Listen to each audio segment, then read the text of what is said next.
Most gardeners look at a shaded corner of their yard and make the same mistake. They walk away from it. And in doing that, they abandon what could be the most productive, most forgiving, and most rewarding growing space in their entire garden. Not because shade is easy, but because once you understand how it works, it stops being a limitation and starts being an advantage. Here's what's actually happening in that shaded corner, and here's exactly what to do with it. The mistake that costs gardeners. An entire season before a single seed goes in the ground, there's one thing that has to be right, and most people skip it completely. They look at a shaded bed and think, shade is shade. It's dark. It's cool. Nothing serious grows there. So they either ignore it or throw in whatever's left over from their main garden and wonder why everything limps along and dies. But shade is not one thing. It's four completely different growing environments, and the difference between them isn't just about light. It determines every plant choice, every watering decision, and every harvest you'll pull from that space. Full sun is 6 to 8 plus hours of direct light, especially between 10 a.m. and 2 p.m. Tomatoes, peppers, cucumbers, they live here. Not relevant today. Partial sun is 3 to 6 hours. The edge of a tree canopy, the bed next to a tall fruit tree. Real sun, just not all day. Partial shade is roughly 3 hours, almost always morning only. A wall blocks the afternoon completely. This is where the most interesting growing happens, and where most of what follows lives. You have full shade or dappled shade is under a tree canopy. Less than 3 hours of broken, filtered light reaching the ground. Not ideal, but not useless either. Morning sun only is a specific microclimate.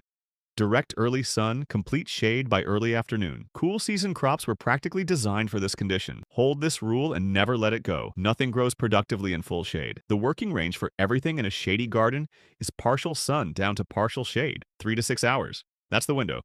Everything else is just knowing which plant fits which slot. Now, here's the part most gardening guides skip entirely, because shade doesn't just reduce light, it changes what happens inside the plant.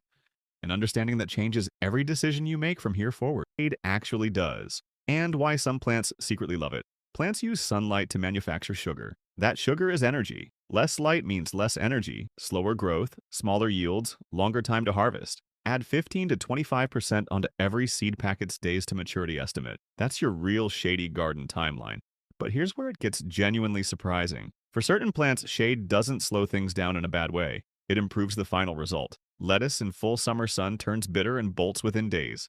Arugula loses its signature nuttiness entirely. Radishes grown in afternoon heat become woody, aggressively spicy, unpleasant. Cilantro flowers before a single leaf reaches the kitchen. For these crops, shade isn't a compromise, it's protection. It's the reason they taste the way they're supposed to. There's one more thing shady gardens do quietly: they hold moisture. Shaded soil dries far slower than sun-exposed soil. Watering frequency drops significantly, but humidity also rises, which increases fungal disease risk. Spacing and airflow matter more in a shaded bed than anywhere else in the garden. Now the foundation is in place, and here's where the real growing begins. Starting with the crops that don't just survive in shade, but genuinely prefer it. The easy wins. Crops that thrive where others fail. Lettuce is the crown jewel of the shady garden, and the most misunderstood one. In full summer sun, lettuce bolts fast, turns bitter, and becomes something nobody wants in a salad. In partial shade, the soil stays cooler, moisture is stable, and that same lettuce lasts weeks longer than any sun-exposed planting. Choose fast-maturing cultivars in the 35 to 45-day range. Always start seedlings indoors before transplanting. Direct sowing into cool, shaded soil produces weak, struggling early growth that never fully recovers. Spinach is cold-tolerant, heat-sensitive, and perfectly matched to the shady garden's natural microclimate. In a shaded spot during summer, it holds its productive window far longer than anything planted in full sun. Most gardeners give up on summer spinach. Shade growers never have to. Arugula in too much sun tastes like bitterness on a plate. In partial shade, the nutty, peppery complexity stays intact. The leaves stay tender. The plant doesn't rush toward flowering. The harvest is everything arugula is supposed to be, and almost never is when grown in full sun. Chard is the most forgiving plant in the shady garden. Clip what you need, leave the rest. It keeps growing. It behaves almost like a perennial in the right conditions, producing steadily through long stretches of reduced light. The colors, orange, ruby red, rainbow, white, make it one of the most visually striking things in a corner that might otherwise feel overlooked. Radishes are the best root crop for shade, and the reason is specific. Heat plus radishes equals bitterness and woodiness. As planted under the canopy of eggplants or large leafy crops, they get exactly enough light while the canopy above shields them from the afternoon heat that ruins their texture and flavor. They mature in as little as 25 days, perfect for filling any gap in a shaded bed. Peas reach upward as they grow, climbing above the shade line toward available light. The lower portions of the plant sit in shadow while the flowering and fruiting zone climbs into better light above. Always choose tall varieties in shade. The upward reach is the entire strategy. Bush beans surprise most people. The key isn't just planting them in shade. It's choosing vigorous producers like Contender and Blue Lake 274. These varieties have the reserves to maintain solid output, even when light is reduced. Morning sun followed by afternoon shade suits them well. Against a fence line, they'll produce consistently through the season. That covers the easy wins. But here's where most shady garden guides stop, right before the techniques that actually separate a struggling shaded bed from a genuinely productive one. The intermediate level and the sequencing trick that doubles your output. Kale handles partial sun and partial shade with equal ease. Its large leaf surface captures diffuse light efficiently. Lacinato for versatility. Red Russian raw in salads. Curly for soups and stews where its texture holds beautifully. Bok choy and tatsoi are non-negotiable shade crops. Put bok choy in full sun and it bolts before harvest. Every single time. Partial shade only.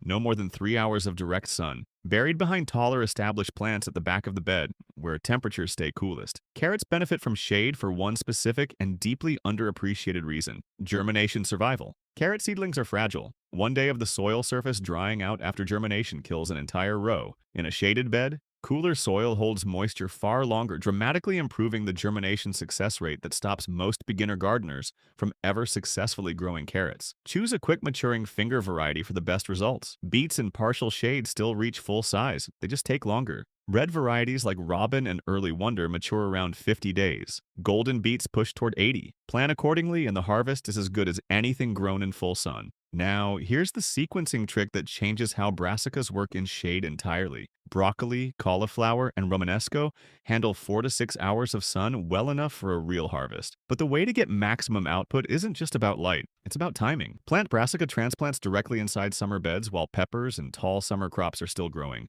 The existing plants cast useful shade during the hottest transition weeks. When summer crops finish, the brassicas have already established their root systems and are ready to fill the space completely. The bed never sits empty.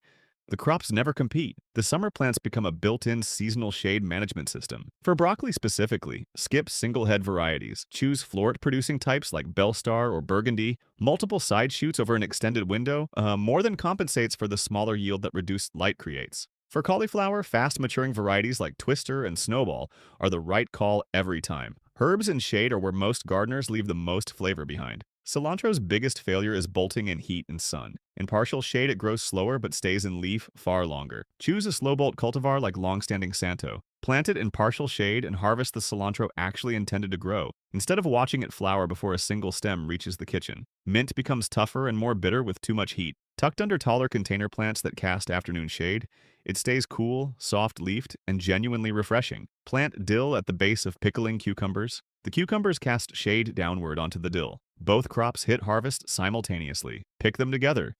It's the most efficient square foot of a shaded garden. Basil, including Thai, African blue, Greek columnar, and Tulsi, tolerates and sometimes thrives in partial shade. African blue basil performs particularly well, acting as a powerful pollinator attractor while producing steadily through the season in reduced light. The intermediate crops are covered, but the next section is where most shady garden conversations never go, because what gets planted once and harvested for a decade deserves its own conversation entirely. Perennials and fruits. The long game that keeps paying artichokes may be the single best shade-tolerant perennial for a productive garden. They're grown commercially in coastal California, notoriously foggy, heavily overcast, consistently cool, and produce beautifully there. Their massive leaves capture diffuse light across a wide surface area. They self-propagate, spreading outward each season. And because the harvest is the unopened flower bud, the plant never needs to expend the energy required to fully fruit. Establish a patch in partial shade, and it feeds the garden every year for a decade without a single replanting. Rhubarb actually prefers shade in warm climates. Morning sun with complete afternoon shade produces the long, sturdy stalks needed for pies and preserves. This is one of the rare crops where full afternoon shade isn't a compromise. It's genuinely the better condition. Asparagus tolerates partial sun at 4 to 6 hours, but because it stays in the same location for up to 30 years, its placement demands more thought than almost any other plant in the garden. Choose the spot carefully. Once it's in, it's in. Now, here's where the most skeptical gardeners are consistently the most surprised. Raspberries thrive on just 4 hours of sunlight per day. Too much afternoon heat stresses them and compromises flavor. Partial shade along tree canopy edges produces juicier, better tasting berries than full sun exposure ever does. Prune annually after fruiting. That's the entire maintenance requirement. Blackberries produce plumper, juicier fruit in partial shade because the soil retains more moisture. Morning sun followed by afternoon shade is the ideal pattern. Train on a trellis or fence and prune out canes that have already fruited. Low bush blueberries, not high bush types, which need full sun, fruit reliably on just 3 to 5 hours of light per day. Naturally adapted to woodland habitats with dappled overhead canopy. The one non-negotiable, soil pH between 4.5 and 5.5. Amend with peat moss, pine needles, or sulfur. Mulch with pine bark to protect their shallow roots. Alpine strawberries produce on just 3 to 5 hours of light. Fruit continuously from late spring into early fall, and carry an intensely sweet wild flavor that far exceeds what their small size suggests. Standard strawberries demand full sun. Alpine strawberries were built for exactly this. Figs, plums, loquats, quinces, muscadine grapes, and choke cherries all produce real harvests on 3 to 6 hours of daily light. In hot climates, several of them, figs and loquats especially, actually benefit from afternoon shade protection that prevents leaf scorch and allows sugars to develop more evenly in the fruit. These aren't shade tolerant as a compromise. They're shade preferring under the right conditions. The plants are all covered. But knowing what to grow is only half the picture, because the gardeners who get the best results from shady spaces aren't just choosing the right plants. They're doing something different with how they manage the space itself. And the first technique turns how most people think about bed planting completely upside. The advanced techniques, where shady gardens outperform expectations. Intercropping is the most powerful tool available. Plant brassica transplants between pepper plants while summer is winding down. The peppers protect young brassicas from heat stress during transition weeks. When summer crops finish, the brassicas have established roots and are ready to take over. One bed, 2 full harvests, 0 wasted weeks. Vertical growing solves shade from below by climbing above it. Peas and beans trained up a trellis mean the productive flowering and fruiting zone rises into better light even when the base sits in shadow. Vertical tower rotated by half each morning. Over a full month, every plant on every side gets equal sun exposure and the yield reflects. Under canopy planting uses established tall plants as a living shade management system. Radishes beneath eggplants, dill beneath cucumbers, mint under large container trees.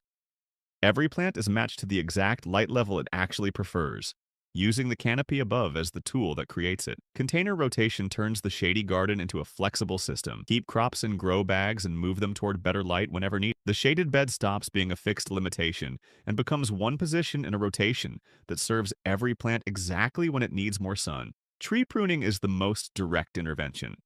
Opening the canopy above a shaded bed, even gaining 30 extra minutes of direct sun per day, produces a measurable and immediate boost in plant performance. Make it an annual task timed after fruiting, and the beds below consistently receive more than they did the season before. Light reflection is the technique almost nobody uses. Painting walls and fences in lighter colors reflects ambient light back into the bed. A weathered fence repainted white or cream noticeably brightens a shaded garden bed and improves plant performance without changing a single thing about the plants themselves. Variety selection is the final technique and the most consistently underestimated one. In shade, the right variety is the difference between a harvest and a failure. Vigorous bush bean producers for beans. Multi-harvest floret varieties like Bellstar and Burgundy for broccoli. Fast-maturing types like Twister and Snowball for cauliflower. Tall varieties for peas. Red beets over golden in shade.